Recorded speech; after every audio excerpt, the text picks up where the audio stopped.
everyone, thanks so much for joining me. In this video, we're going to cover hero pose or Virasana in Sanskrit. It's a really challenging pose for a lot of bodies. It could be due to tight quadriceps, tight calves, tight tops of the feet. So it has a lot going on. You might find it helpful to have a couple of blocks, a blanket, or a thin bolster. Let's go ahead and head on back to the mat and I'll start to describe some of the challenges or potential challenges here. So if even being in this position, just sitting on your heels, whether the toes are tucked under or not, but just sitting back, okay, if this is not possible, then we need to do some things to assist, okay? So if it's difficult because the tops of the feet feel really tight, then you could either roll up your, fold up your mat, or you could fold up a blanket so that your shins are on it and your toes are hanging off, or it just gives some cushion, okay, to the tops of your feet.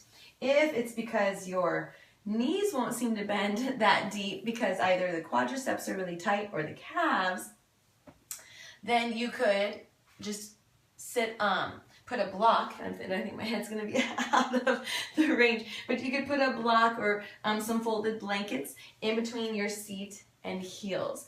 Usually, before I get into hero pose, I'm going to go ahead and come off of this support, I tend to take my thumbs here, okay, behind my knees, and even if I start in Vajrasana, which is like this lightning bolt pose, I flatten out the calves. So I'm splitting them down the middle, okay, and then drawing the muscle toward the heels. And that just makes it feel more, settled, okay? So this is Vajrasana. Sometimes I practice it with my heels together, and sometimes just letting the heels splay out, okay, to the sides. But I'm just getting a sense of how will hero feel. Okay, because with hero, the feet are going to be apart and will be sitting in between the feet, or on blocks, one block or two blocks in between the feet. So lots of things to consider and play with. Okay, so you'll decide, do you want to have your shins and tops of the feet on the blanket? Do you need a block or two? Now I'm going to explore. So here is, again, I'm just going to turn this way just so you can see. So the feet are apart so that I can sit in between, okay? And the toes are pointing directly back, which is really important. That when you explore hero pose, that the feet are not turned out to the side. That can really, it can torque the ankles, the knees, and all the way up, okay? So the inner part of your leg here, okay, will be touching or close, okay? You want to think about that they're bound together, okay? That the legs are together, toes are pointing directly back. I'm going to split my calves down the middle and maybe sit in between, maybe sit on a block or two. It's a really great pose, but I encounter many students with lots of obstacles. It's not an easy pose at all for them to even enter into and then be in. Okay, so you really want to work with those things. It is a real classical meditation position in yoga. Just for some people are going to be like, what?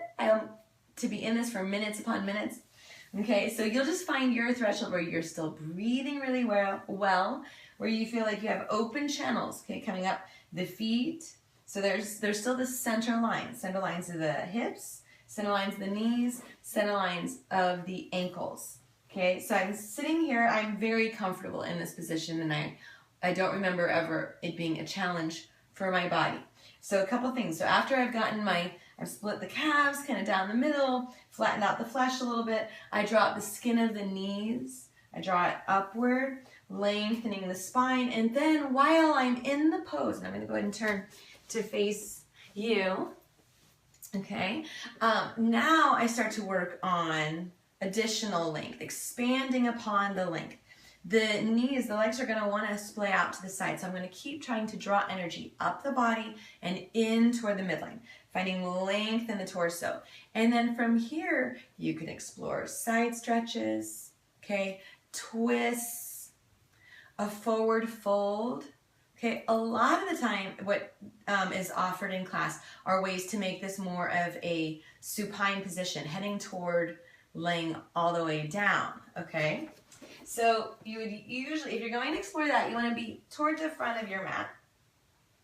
And then if you're going to head down to the mat, all the other things still apply. You're still working energy upward, in toward the midline, finding length in the spine. But then as you head back, and you try to do this as symmetrically as possible, the hands can face whichever way. But as you head back, we're going to lift the seat, tucking the tail, lowering the seat. At every juncture, it's very typical that the legs are going to want to split out to the sides. If you need to, you could even bind the thighs with this strap, just to kind of keep that sense of energy coming in toward the midline. And then maybe, okay, coming onto the forearms, okay, and then you can reaffirm. So thighs bound together, maybe a little extra slight, the tucking of the tailbone is actually to maintain neutral spine, and then finding length here. You can stay here, you could have props ready to lay on a bolster. I've been doing this for so long that I know that my body really likes to go into the full position. If the knees lift up, that's okay. Okay, I'm still trying to keep them toward each other and reaching forward. So I'm kind of bringing legs together, finding that length and space in the quadriceps, length and space in the torso, and then maybe reaching the arms overhead. I do all sorts of different things here, but throughout I'm really being intentional about keeping those lines, okay, parallel, not letting the knees separate. As I come up, I'm going to untuck. Okay, so untucking the tail, untucking to restore or to keep maintaining neutral. If I stayed in that tuck, I would be like this. That is definitely not the goal. So I'm just trying to keep those hip channels open throughout. This is a very challenging pose. When you exit, it could be just to, stretching each leg. Should have shown that so that you can stretch each leg. You could head into plank. And basically this pose gives you new knees, okay, new knees. And in that you get new hips and ankles. Okay, that's not really, but that's what I like to say, okay, because you're just restoring, refreshing that blood flow, that circulation, okay, just giving it some new breath. Anyway, I hope that this is helpful. It's a very challenging pose. Really make sure that you are listening to your joints, that you're feeling the stretch in a muscular way, in a broad way, okay, and you're still able to breathe really well and enjoy the benefits of being in the posture. I hope to hear from you. Have a wonderful day. Namaste.